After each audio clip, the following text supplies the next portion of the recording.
কক্সবাজার বিশ্বের দীর্ঘতম সমুদ্র সৈকতের জন্য পরিচিত এই পর্যটন নগরী। পর্যটকদের জন্য শহরের প্রধান প্রবেশপথ পর্যটন এলাকার কলাতলি পয়েন্ট।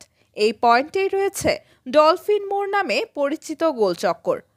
কিন্তু চমকপ্রদ বিষয় হলো এই ডলফিন মোড়ের মাঝখানে স্থাপন করা হয়েছে হাঙর মাছের একাধিক ভাস্কর্য। এই ভাস্কর্যগুলো দেখে অনেক পর্যটকই বিভ্রান্ত হন এবং ভাবেন কক্সবাজারের সমুদ্রে হয়তো হাঙর রয়েছে। কেউ কেউ আতঙ্কিত হয়ে পড়েন এবং সমুদ্র সৈকতে নামার ব্যাপারে দ্বিধাগ্রস্ত হয়ে পড়েন। পর্যটন নগরের প্রবেশপথেই এমন বিভ্রান্তিকর ভাস্কর্য অনেক পর্যটকের মনে প্রশ্নের উদ্রেক করে। অনেকে মনে করেন ডলফিন মোড়ে ডলফিন প্রতীকী কোনো ভাস্কর্য থাকার কথা, কিন্তু হাঙরের ভাস্কর্য দেখেই শুরুতেই তারা বিভ্রান্ত হয়ে পড়েন। কক্সবাজারে ঘুরতে আসা ঢাকার পর্যটক আরিফ হোসেন বলেন, ডলফিন মোড় নাম শুনে ভেবেছিলাম ডলফিনের কোনো ভাস্কর্য থাকবে, কিন্তু হাঙর দেখে ভয় পেলাম। মনে হলো সমুদ্রে নামাটা নিরাপদ হবে কিনা।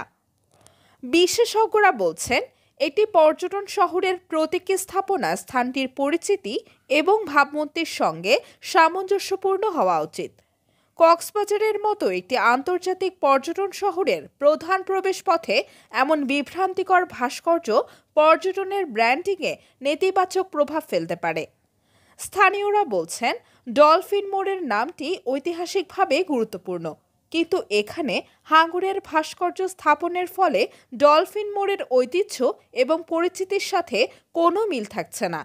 স্থানীয় ব্যবসায়ী মোহাম্মদ শহীদুল ইসলাম বলেন, হাঙরের পরিবর্তে যদি ডলফিনের ভাস্কর্য থাকতো তবে এটি আরও মানানসই হতো, আর পর্যটকরাও বিভ্রান্ত হতো না।